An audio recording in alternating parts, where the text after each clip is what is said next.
Today's video was made after very careful consideration and many hours of thought. G'day from the West, Lucas here, and welcome back to another Footy West video. Today we will be going through the best 23 for the West Coast Eagles in 2025. Now, before we start, as always, if you enjoy what you see here on Footy West, make sure you give us a like, give us a subscribe so you never miss anything of the new stuff. But we'll get straight into it, and before we do start, I will say that this best 23 is not what I'm predicting we'll see at the beginning of round one, but more if everything was perfect and in an ideal world, this is the lineup that I would want to see West Coast go forward with. So I'm not gonna muck around and dilly-dally and keep you waiting and send off into a daydream about all the things that could go right this year. Let's get straight into it, and we'll start with the defenders. And for the back line, I have gone with Ryan Marrick, Jeremy McGovern, Brady Hough, and then on the half-back line, we have got Ruben Ginbey, Harry Edwards, and Liam Baker rounding out that back line. Now, there were a few ums and ahs here. I thought about starting Duggan in the back line, but he does get a place in the starting 23. And Tom Cole was an interesting one that I decided to leave out. Many of you may know that last year I was having an ongoing battle with Tom Cole because he just made me angry. He was making too many unforced errors. He was making these errors under little to no pressure, and it was costly. It was becoming very costly for the side. So in my opinion, I think Tom Cole needs some time to go back to the B reserves and just work on his game and get back up to scratch. But although he will probably start round one, but in an ideal world, maybe you would leave him out of the best 23 side. I do think the defence is a bit underrated for us. We do have some all right players in there. I mean, you got Brady Hough, a gem, a diamond in the rough, and then you've got the upcoming of Ruben Ginbey, who looked really well and really at home in the back line towards the end of last season. And then you've got the Mr. Consistent, Mr. Jeremy McGovern, and then you've got Liam Baker running off the half-back line that he's been doing throughout the pre-season, which is looking very, very promising. And then Harry Edwards, if he can stay fit, I think that's a very exciting prospect as well. So you've definitely got some good names in there. And then Ryan Marrick also making the move back as well with his elite foot skills. And I think they'll take some time to click, definitely. And everything in this team now with the new coach will take time to click, and we probably won't see results straight away. But when we do, we could start seeing some really, really good results. Now we head to the centre line, and this is where things might cause a bit of a stir. I've gone with Hunt, Kelly and Johnston. So I've got Jaden Hunt and Harvey Johnston on the wings. Now, many people probably wouldn't have Harvey Johnston in a best 23, but I rate him. I rate the kid. I think he brings very good energy to the side. I think he's developing quite well for a second-year player, and I think he will suit the wing well. And then you've obviously got Jaden Hunt, and Jaden Hunt, I'm big on him as well. I think he was quite consistent throughout our down years, especially 2023. He's got good foot speed, which is going to work well with Andrew McQualter's new game plan. And he's just got a pretty good idea of the game and good footy smarts. And then obviously you got Tim Kelly in the middle there as well. So I think at best, that's probably one of the best centre lines. There's a few alternations you could do there. I mean, you could probably have even Dua playing on the wing. There's probably a couple other options for centre as well. The forwards and the forward line was probably the hardest one to pick our best 23, and there are a couple of names that are really stiff to miss out on my one. But I've gone with Noah Long, Jake Waterman, and Matt Owies on the half forward line. And it was a no-brainer to include Jake Waterman, obviously, career best season last year. Hopefully he can continue that on into this year.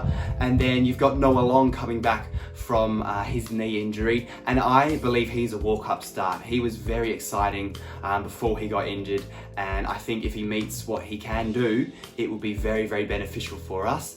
And then you've got Matt Owies, which I was a bit unsure about. adding him straight into a best 23, but I do think, again, like many others in this team, his potential can be very, very good for our side. And then in the forward pockets and full forward, I have gone with Liam Ryan, Oscar Allen, and Tyrell Dua. I've gone with Liam Ryan and Tyrell Dua in the pockets. I think they are very quick, cheeky goal sneaks, and that's exciting for the forward line, and it's something that West Coast have had for quite a while. We've always had a player like that. And I think those two are really well. And like I've said in a previous video, I'm really keen on Tyrell Dua, whether he plays on the wing or in the forward line. That can be moved around at times, but I think he should really try and be in this side. And I think he needs to be in this side because of what he adds. He adds the energy, he adds the quick, he adds the cheek. So I just think he's a great fit for the side. And then obviously Oscar Allen, the co-captain at full forward. Hopefully him and Jake Waterman can get things working well together.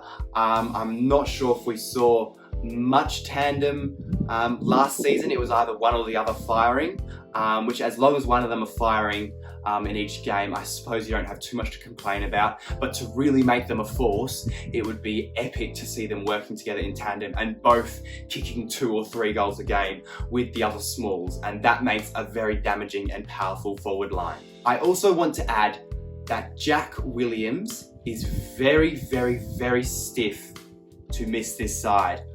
I was almost going to give him Matt Owi's spot, and Jack Williams isn't even on the bench either. And I was thinking, how tall do we want to be? There were a couple times last season and in 2023 where I think we went in a bit too tall, and it really, really hurt us. So it was trying to balance the talls and the smalls, and you've got 2 very quality talls in that forward line, Oscar Allen and Jake Waterman. Do you need Jack Williams as well? He would certainly be deserving of a position in the forward line, but do we need 3 key talls? The other thing with this forward line is that there's no Jamie Cripps. I personally don't think he is a walk-up star. I know he's been a champion for us, and there's no taking away from that. He will have that forever. But I just think these young guys that are starting to come through are just making way above him. But equally, if he goes to the reserves and shows that he's still got it and someone maybe underperforming, then absolutely he should come back into the side, and he'll probably do an absolute incredible job for us. But I just, right now at this point in time, I'm not sure if he is a walk-up star. I may be wrong. He may have had a brilliant preseason and he'll be a walk-up star and have a career best or one of his best years ever in probably his final year. But at the moment, in my mind, I'm not sure if he should start, and there are others who should be given a chance before him. But that also goes to show our forward line stocks. I think our forward stocks are in very good hands. We've got our current 2 spearheads, Jake Waterman, Oscar Allen, and then you've got some up and coming tools if something happens to them. So you got like your Archer Reed, who I didn't even mention, who could also definitely crack into this side as, again, a 3rd tall. And then obviously Jack Williams, then you've got your small forward like Jamie Cripps, who hasn't made it in. So I think our forward line is in a very strong position. And then we go with the followers, and interestingly, I've gone with Bailey Williams as the ruck, and then obviously Harley Reid and Elliot Yeo following there. And it was a tough decision to pick between Matt Flynn and Bailey Williams, and in all honesty, it came down to trust. And I'm not sure if I trust Matthew Flynn to get through a full season unscathed at his best without getting injured. And yes, Bailey Williams is probably a B grade or a C grade ruck, but what he does offer is continuity. Like, I think he was very consistent in his seasons in the ruck, where he was staying out on the park for long periods of time, whereas Matt Flynn has constantly been stop-start since he got to the club. So I think in terms of continuity and flow, I think Bailey Williams is a better option, and hopefully he's been working on his ruck craft. However, I do think eventually Matt Flynn will become the #1 ruck in this side, and fingers crossed that his body holds up, because I think he could potentially get to an A grade level. On the bench, I have gone with Elijah Hewitt, Jack Hutchinson, Liam Duggan, and Jack Graham. And then the sub, I would make the sub Bo Allen. Pretty self-explanatory, those 4 players. I couldn't fit them onto the starting 18, but they should definitely be playing. Elijah Hewitt can go between the forward and the midfield, and same as Jack Hutchinson. I think he's really going to look at home in the midfield. And then Liam Duggan, it sounds like he's probably going to play a lot of midfield minutes as well. I'm not sure about that one. I think he's better off in our back half than our midfield, but again, I could be proven wrong and he could be doing a brilliant job in the midfield.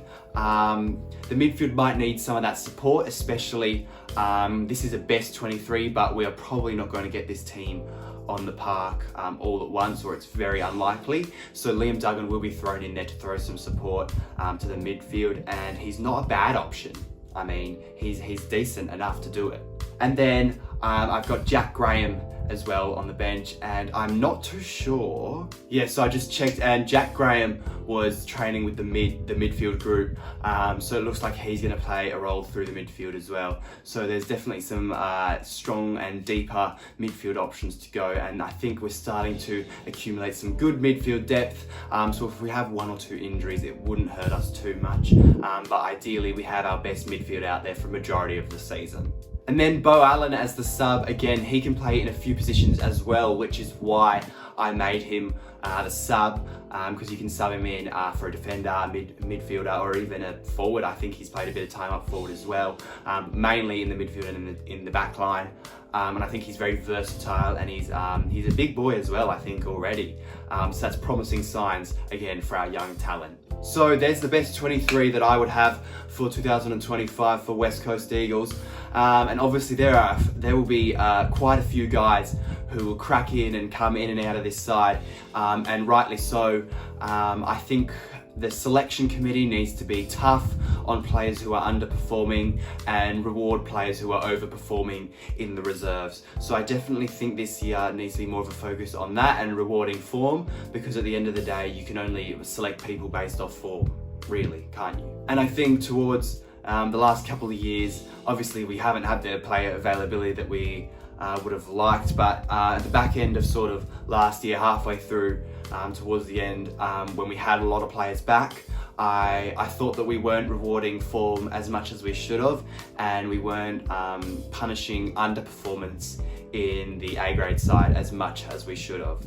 So I hope we can pay more attention to that and pick the best side on form and current skills and footy skills. So I've picked this best 23, but for all I know, half of them could be out of form, and a half a dozen others who are not in this side could be in magnificent form and pop into the side, and that makes our best 23. At the end of the day, you actually don't know what your best 23 looks like until at least a few games into the season. But that'll wrap up today's video, guys. Again, if you enjoyed today's video, make sure you give us a like, give us a subscribe, turn on post notification bell, you know the drill. But that's all for today. I hope you enjoyed the video, and I hope to see you again back soon on Footy West.